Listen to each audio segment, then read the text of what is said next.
We are back in the kitchen today making 3 more amazing recipes from my Yiayia'S recipe box, and I cannot wait to share these with you. They were all absolutely amazing. First up, we have veggie casserole, and this recipe is a family favorite. We have it every time we all get together. It is so easy to make, only a few ingredients, and I am telling you, you are going to be obsessed with this recipe.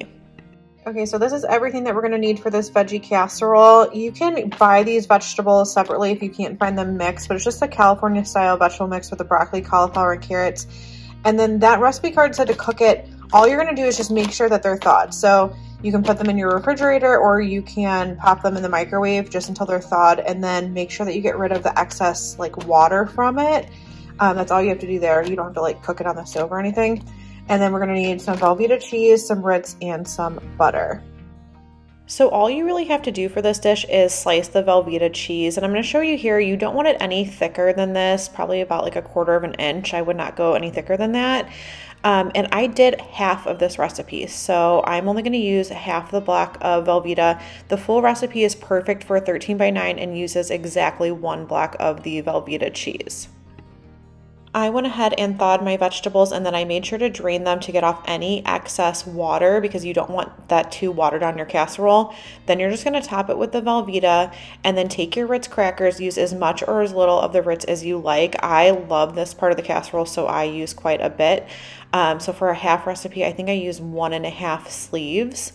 And then once you have that on top, you just want to spread it out until it is nice and even. And then you're just going to go on top with some melted butter. And for the half recipe, I did half of a stick.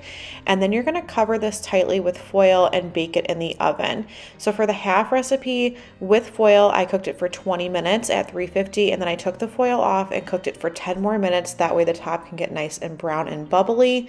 And I am telling you, you are going to love this recipe. You're about to see what it looks like served alongside the next recipe that I'm going to show you, which is for this 40 clove of garlic chicken. So yes, it is chicken with 40 cloves of garlic, but that's for 3.5 pounds of chicken. So I did not use 40 cloves of garlic because I use less than a pound of chicken. But this is really easy to make, and we loved it, my husband and I. So I'm just going to start out by adding some olive oil into a small saucepan on my stove, and then you're going to go in with whole cloves of garlic. You just want to peel it.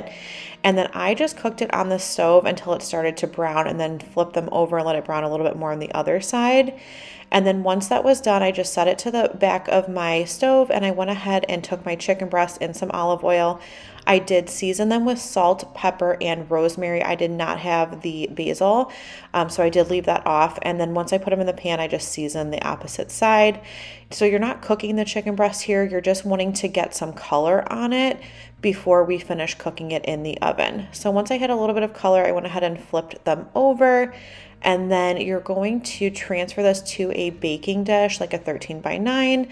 And then I just went ahead and topped it with the oil and those cloves of garlic. Then you're going to wrap it tightly in foil. Now for these 3 chicken breasts, it took about 20 minutes in my oven. So I know the recipe said an hour and a half, but that's just going to depend on how thick your chicken is, and how much you are making. And then this is what it looked like once it came out. That garlic just becomes like roasted garlic. It is so good. So what I did is I just went in with a fork and smashed it, and then I put it on top of the chicken. But this would be perfect served with some nice crusty bread, and you can use the bread to dip into that olive oil and the roasted garlic. It would be absolutely amazing. The dessert recipe in this video is for these chocolate cookies. These turned out really, really good. So here is the recipe card. Now the recipe card did not have directions as to how to mix it. So I just use normal cookie or cake kind of formula here of how you would do it. So I started out by adding my sugar and the shortening into a bowl, and then I creamed those two together. And then I added my eggs in one at a time and make sure to mix them well in between each addition. The one thing about this recipe that is a little bit difficult was that I've never had it, and I couldn't ask my Yia'i'a because she's passed. So that gets a little bit difficult with some of these recipes, but I just do the best that I can. And like I said, these turned out amazing. And then once you have that cream together, you're just going to mix your dry ingredients together. So that's going to be flour along with some cocoa. And then you're also going to add in soda, or excuse me, soda, her recipe says soda, baking soda and baking powder. And then I just like to use a whisk to mix all of those ingredients together so everything's pretty well combined. And then for the wet ingredients, it says 1 cup of sour milk, which is buttermilk. And then it also gives directions if you're using regular milk on how to make that. So what I did is I just took 1 cup of milk and then I added 1 teaspoon of vinegar to it and then just stirred that together. And I almost forgot, you do want to add your vanilla to the milk mixture because you want it to be part of your wet ingredients, but I forgot to show that here in this clip. But what I'm doing is I'm just adding about 1/3 of the dry ingredients, and then I'm going to use my mixer to incorporate it. Then I'm going to go in with half of the liquid ingredients and then mix that well.